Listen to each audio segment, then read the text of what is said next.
السلام الله عليكم ورحمة الله وبركاته صاحبي الإذن الأهانتين مالو بقى جوكتان waxaad ku soo dhawaataan warka Hubaal TV iyo Rubsom qodobada aad baqli doontaan waxa kamid noqon doona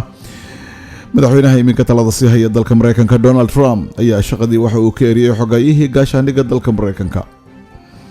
maxay tahay sababta Donald Trump uu ugu guuldareysay doorashada 2020 iyadoo la ogyahay taariikhdii uu dhigay sanadii 2016 uu la tartamayay Hillary Clinton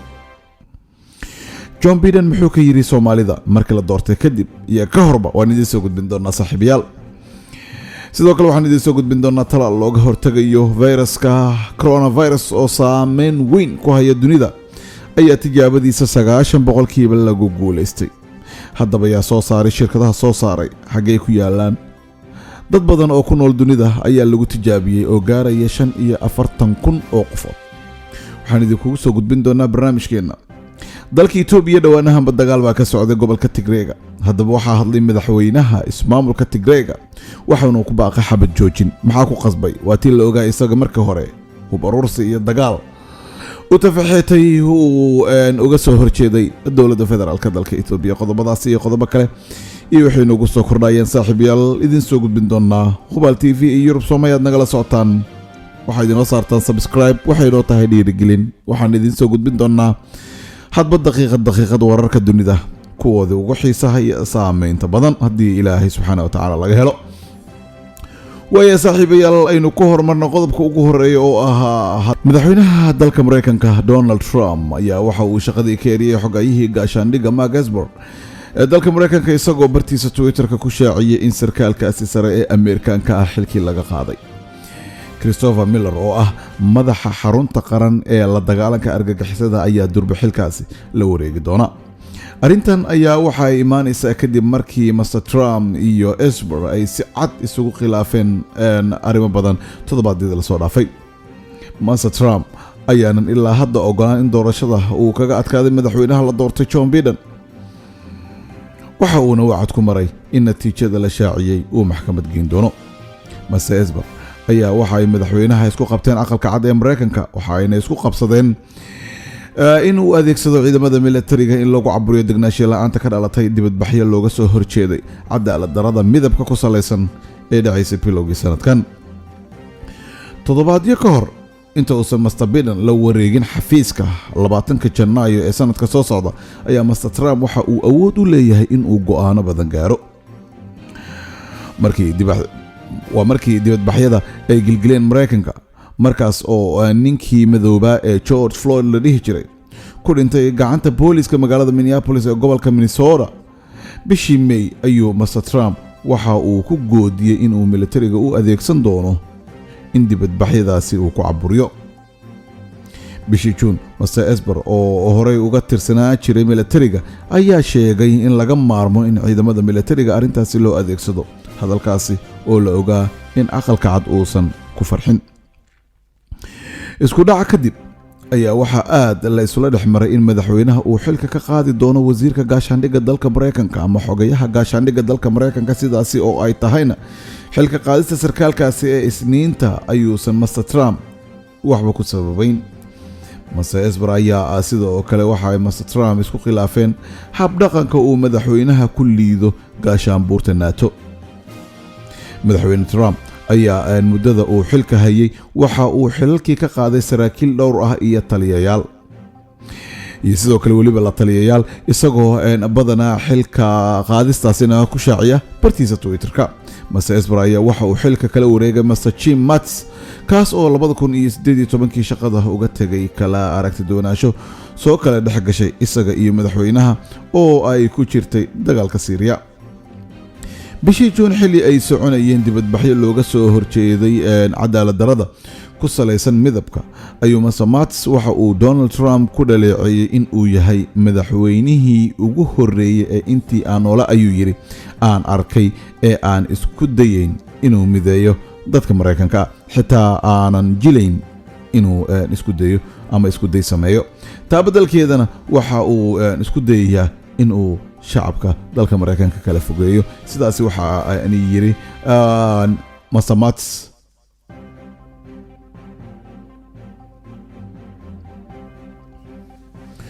waayahay weli hubaal TV iyo Rubsom ayaad nagala socotaan saaxiibada inuu jecelnahay oo qodobkan inoo xig wuxuu noqon doonaa maxay tahay sababta Donald Trump ugu guuldareystay doorashada 2020 iyadoo la ogyahay wacdarihii uu dhigay sanadkii 2016 markaas uu la tarsamayay Hillary Clinton. doorashada 2020 Mareykanka ayaa lagu tilmaamaa inay ahayd mid fikradihii qaldanaa ee saxda isla markaana soo gabagabaysay dhacdadii taariikhiga ahayd ee doorashadii 2016. Donald Trump wuxuu ku guuleystay in ka badan 70 milyan oo cod tirada codadkaasi oo noqotay tii labaad ee ugu sareysay taariikhda Mareykanka. qaran ahaan wuxuu ka helay in ka badan 47% isaga oo u muuqda inuu ku guuleystay 24 gobol oo ay ku jiraan gobolada Florida iyo Texas ee aad looga taageero. falanqeynta lagu sameeyay qaladaadka siyaasadda ee Donald Trump uu ka sameeyay doorashadii 2020 waxa sidoo kalena barbar socday ayaa la yiri waxyaabo kale oo aad u wanaagsan inkastoo aysan aad u badnayn. waayahay inkastoo laga guuleystay haddana madaxweynaha dalka Mareykanka iminka talada sii haya Donald Trump waxa uu diiday in laga guuleystay isla markaana waxa uu noqonayaa siyaasi ama uu ka mid noqonayaa siyaasiyiinta xilligan casriga ah ee aan helin 4 sano oo madaxtinimo kale ah. Donald Trump waxa uu ku guuleystay doorashadii 2016 sababtoo ah waxa uu noqday siyaasi aan hore siyaasadda galgal badan ugu lahayn haddana gooyay caadadii hore ee ahaa in ay dadka wax wanaagsan ku hadlaan. waxa uu bilaabay in uu hadallo turtur ah ama sidoo doono uu u hadlo. sidoo kale Donald Trump wuxuu ku guuldareystay doorashada madaxtinimada ee hadda aynu joogno 2020 inkastoo uu diidan yahay in laga guuleystay. Joseph Biden ninka la yiraahdo ee ka guuleystay Donald Trump wuxuu si weyn wax uga bedelay wax qabadkii ay Clinton 2016 ku muujisay 373 magaalo isaga dib xisbigiisii waxa uu ku soo celiyay kalsoonida gobolada Pennsylvania, Michigan iyo Wisconsin. sida oo kalena waxa uu hantay Georgia iyo Arizona. waa Joseph Biden ninka la yiraahdo. Donald Trump waxa uu sidoo oo kale taageero la'aan uu kala kulmay haweenka magaalooyinka ku nool. madaxweynaha iminka talada sii haya ee dalka Mareykanka waxa dib u dhac ku keenay qalafsanaanta dabeecadihiisa isagoo cadeystay abuuridda xiisadaha isirka ku salaysan. wuxuuna fariimo isir nacayb ah uu ku beegsanayo dadka aan cadaanka ahayn si joogto ah uu u soo dhigi jiray bartiisa Twitter-ka. madaxweynaha iminka talada sii haya ee dalka Mareykanka Donald Trump oo marar badan isku tilmaamay inuu yahay geesi aan loo dhawaan karin iyo waxyaabo la mid ah fikradihiisa shirqoolada uu ku dhiirigelinayo isaga oo mararka qaar farageliyo howlaha laamaha dambi baarista oo sida dambi baare iska dhiga. waxyaabaha guuldarada u keena ayaa ka mid ah sidoo kale marka uu qareenkiisii hore ee Michael Cohen ninka la yiraahdo uu ku tilmaamay jiir waa hadadooli. dabeecadihiisa madax adayga iyo qalafsanaanta ku dhisan waxaa sidoo kale ay ka muuqataa sida uu u diiday in uu aqbalo natiijada doorashada dalka Mareykanka ee hadda looga guuleystay isla markaana uu guuleystay Joseph Biden. warbaahinta oo dhan ayaa aad waxa uu la yaaban yihiin in uu Donald Trump weli ku adkeysanayo in aan laga guuleysan oo isaga uu yahay shakhsiga guuleystay. waxyaabaha aniga ahaan ii muujinaya ayuu yiri wariye jooga dalka Mareykanka inay shacabku Trump ka daaleen waxaa ka mid ah xilligii uu ololaha socday doorashada dalka Mareykanka oo aan ku sugnaa waxa dhahaya wariye ka tirsan warbaahinta BBC-da ay jooga dalka Mareykanka wuxuuna yiri waxaan la sheekaystay Chuck Hosmer qof la yiraahdo wuxuu ii sheegayna waxa ay ka soo baxday ayuu yiri taageerayaashii Trump ee 2016 doortay haddana waxa ay u codeynaysaa Joe Biden. sababtan waxa ay ku sheegtay in uu yahay madaxweynaha dalka Mareykanka talada iminka sii haya Donald Trump nin aad u qalafsan isla markaana siyaasad ahaan iyo dunida oo dhan gilgila hadaladiisa aan ka fiirsan lahayn. qaladka siyaasadeed oo uu sameeyay Trump ayaa waxa ka mid ahayd in uu ku guuldareystay inuu taageerayaal uu ka sameysto meel ka baxsan inta ku hareersan waa intii gobol ee markii hore laga soo doortay waa 30kii gobol ee Donald Trump xilligii uu la tartamay Hillary Clinton 2016 laga soo doortay ayuu ku ekaaday inkastoo uu isku dayay in gobolada kale ay degaan dadka kale soo galootiga ah in uu ka sameesto waji si uu ugu soo baxo doorashada kale haddana dabeecad ahaan iyo shakhsiyadiisi ayaan u suurtagelin inuu isfurfuro oo dadkii uu dhaxgalo taasina waxa ay hadda ku sababtay in laga guuleysto Donald Trump oo uusan soo laaban saacadihii ugu horeeyay ee guusha doorashada loo dhaariyay Donald Trump wuxuu la soo baxayba 2016 hadallo ka kan oo dadkii u codeeyay oo dhan ay ku naqatay wax fajac ah oo aysan hore u filin cudurka safmarka ee sanadkan dunida hareeyay ee coronavirus la yiraahdo ee ay malaayiintu ku dhinteen waxay noqotay mid ka mid ah ama waxyaabaha ugu waaweyn ee madaxweynaha iminka talada haya dalka Mareykanka Donald Trump u diiday in uu xilka ku soo laabto inta uusan imaan cudurka safmarka ee dunida saameeyay heerka uu hadda marayana uusan gaarin maqaamka siyaasadeed ee Donald Trump wuxuu ahaa mid xoogan wuxuuna ka badbaadiyay dacwadii xilka qaadista ee lagu qaaday waxayna taageerada siyaasadeed uu haysto xilliga lagu qiyaasay 49% balse markii uu cudurka safmarka dilaacay oo uu dhaqaalaha Mareykanka si weyn u saameeyay waxa soo yaraatay rajadii uu ka qabay in mar kale madaxtinimada loo doorto haddaba Donald Trump dunida oo dhan ayaa ka soo horjeeday sida dad badan ay qabaan waxaana aan hadda u haysaa taageerayaal gaaraya 70 milyan oo ku nool dalka Mareykanka Hubal TV ayaad weli nagala socotaan iyo Europton saaxiibada aynu jecelnahay oo haddii aad ku cusub tahay channelkeena fadlan subscribe inoo saar si ay inoo noqoto dhiirigelin isla markaana aan idinkugu soo gudbino wararkii ugu dambeeyay dunida halka ay marayaan waayahay madaxweynaha iminka la doortay dalka Mareykanka ayaan xoog badan saarina dunida warbaahinta dhan Mareykanka ayay indhaha ku wada hayaan isla markaana dadkana aad bay u daneynayaan waxaa doorashadii dalka Mareykanka ku guuleystay sida aynu ognahay musharaxa xisbiga dimuqraadiga Joe Biden Mr. Biden ayaa doorashada madaxtinimada Mareykanka kaga adkaaday madaxweynaha talada haya Donald Trump inkastoo uusan aqbalin natiijada doorashada waxaan halkan idinkugu soo gudbinaynaa haddaba saaxiibada aynu jecelnahay oo nagu xiran hadallada uu hadda ka hor Biden ka sheegay Soomaalida Mareykanka hortooda Joe Biden oo muddo 8 sano ah ee soo ahaa madaxweyne ku-xigeenka Mareykanka xilligii Barack Obama ayaa sanadkii 2015 mar uu aqalka cad ku marti qaaday bulsho muslimiin ah oo ay Soomaali ku jirto waxa uu ka hadlay xiriirka kala dhaxeeya dadka ka soo jeeda geeska Afrika ee ku nool Mareykanka Mr. Biden waxa uu xilligaasi sheegay in maamulkiisii uu xiriir wanaagsan la sameynayay bulshada Soomaalida ee ku nool gobolkaasi isagoona soo hadal qaaday xiriirka gaarka ah ee isaga kala dhaxeeya Soomaalida waxa uu yiri Joe Biden Soomaalida yar ee ku nool Mareykanka weli wuxuu yiri magaalada aan ka soo jeedo ee Delaware waa ay muuqdaan aniga gaar ahaan waxaan xiriir wanaagsan la leeyahay Soomaalida ku nool magaaladaasi haddii aad ii raacdo halka laga raaco tareenka ayuu yiri waa ay joogaan oo tagaasiilay ayay ka yihiin halkaas xiriir wanaagsan ayaa igala dhaxeeya waxa yiri sidaas Joseph Biden ninka la yiraahdo ee hadda ku guuleystay doorashada dalka Mareykanka aqalka cad ayaa lagu qabtay shirkaasi oo uu Soomaalida iyo dad muslimiin ah halkaas lagu sameeyay shir madaxweynaha la doortay ee Mareykanka ayaa sidoo kale sheegay in saaxiibada uu ku leeyahay Soomaalida ku nool Mareykanka ay yihiin saaxiibo badan taasina ay tahay arin dhab ah Biden waxa uu markaasi sidoo kale sheegay in Soomaalida ay qaab muhaajiriin ah ku soo galeen Mareykanka haddana ay ka dhigteen gurigooda waxa uu xilligaasi ka qayb galayay shirweyne looga hadlayay sidii looga hortagi lahaa tashkiilinta dhalinyarada ku biirayay kooxaha islaamiyiinta ah ee ka dagaalamayay wadamada Syria iyo Iraq markii uu hadalkaasi jeedinayay ayaa dadkii kulankaasi lagu marti qaaday waxa ka mid ahaa Soomaali kuwaasi oo ka qayb galayay shirweynaha looga hadlayay sidii looga hortagi lahaa xagjirinta carruurta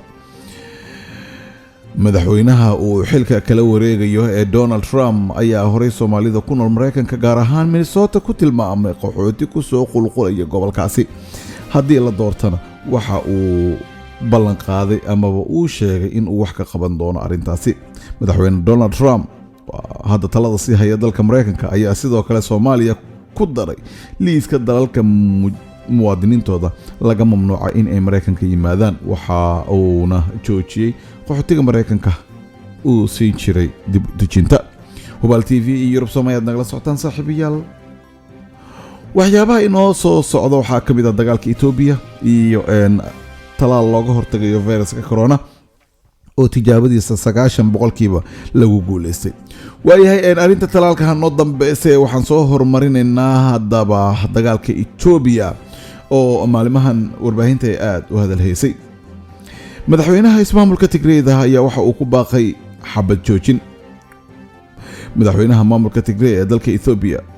Debretsion ninka la yiraahdo ayaa lagu soo waramayaa in uu ku baaqay in la soo afjaro colaadda ka taagan gobolka isla markaana la bilaabo wada hadallo si xiisada loo dejiyo.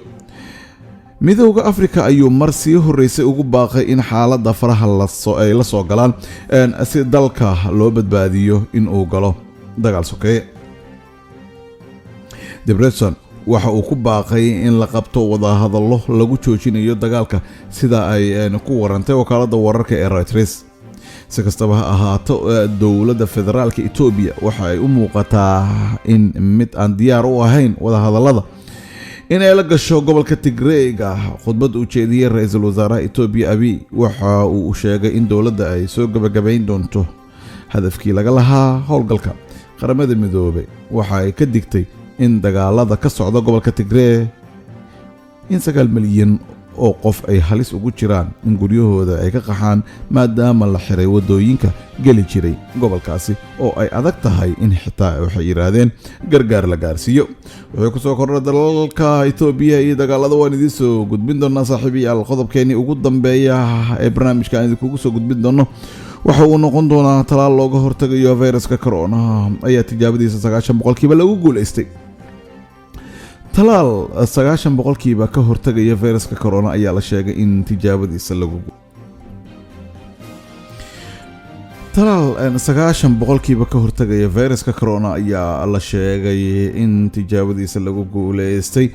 talaalkan ay labada shirkadood si wada jirka u soo saareen ayaa la sheegay inuu awood u leeyahay 90% in uu ka hortago qofka in uu ku dhaco viruska corona. shirkadaha soo saaray dawada ee la yiraahdo Pfizer iyo BioNTech daawadan cusub ay heleen inay sayniska iyo bini'aadamka ay fursad u tahay ayay sheegeen. shirkaduhuna waxa ay sheegeen talaalka inay ku tijaabiyeen 43500 oo qof oo ku nool 3 dal lagu tijaabiyey aana lagu arag talaalkaasi wax saameyn caafimaad ku keenay dadkii lagu tijaabiyey. shirkaduhuna waxa ay sheegeen in ay soo saarayaan talaalkan dhamaadka bishan November. sidoo kale shirkaduhu waxa ay sheegeen talaalka la tijaabiyey si loo isticmaalo bishan November inay codsadeen ogolaanshaha ay u gudbiyeen cidda ay khusayso. hay-adda caafimaadka adduunka ee WHO la yiraahdo waxa ay sheegtay in tijaabada talaalkan ma ahan ay jiraan hataa kuwa kale oo lagu doonayo in lagu soo afjaro cudurkan la yiraahdo coronavirus, balse talaalkan uu yahay kii ugu wanaagsanaa talaalada tijaabooyinka la sameeyey. haddaba tijaabada labaad ee talaalkan lagu sameeyey waxa uu socday 3 toddobaad oo isku xigta. tijaabada lagu sameeyey talaalkan waxa ay ka kala dhaceen dalalka Mareykanka, Jarmalka, Brazil, Argentina, Koonfur Afrika, Turkiga waxaana lagu tijaabiyey dad aad u badan oo gaaraya 43500. 90% waxaa la hubaa in uu ka hortagayo viruskan corona. shirkaduhu waxa ay sheegeen si ay u soo saaraan arrintan in doonayaan ogolaasho isla markaana bishan November ee dhamaadkeeda ay soo saari doonaan 50 milyan oo talaal ah, halka 2021 ay foodi nagu soo haysan ay soo saarayaan 1.3 bilyan oo talaal ah. balse talaalka ayaa isla markaa durbadiiba waxa aan soo food saartay caqabado aad xoogan oo ay ka mid tahay in uu u baahan yahay qabow gaaraya 80 degree. sidoo kale weli lama xaqiijinin da'da iyo inta la qaadan karo talaalka. dalka UK si uu talaalkan u iibsado waxa uu dalbaday 30 milyan oo talaalka tijaabadiisa lagu guuleystay ah. madaxweynaha cusub ee la doortay Mareykanka Joe Biden waxa uu yiri arintan waa arin wanaagsan oo lagu soo afjari doono viruska coronavirus oo dunida saameyn baan ku yeeshay saaxiibadeenna la socday ee naga dhageysanaya ama naga daawanaya Hubal TV iyo Europsom waad ku mahadsantiin waqtigiina inaad noo hurteen subscribe inoo saar anagana waxa inoo tahay dhiirigelin waxaan idin soo gudbin doonaa warar iyo wixii dunida oo ka jira oo dhan tan iyo kulanti dambe waxaan idin kaga tagaynaa nabadgelyo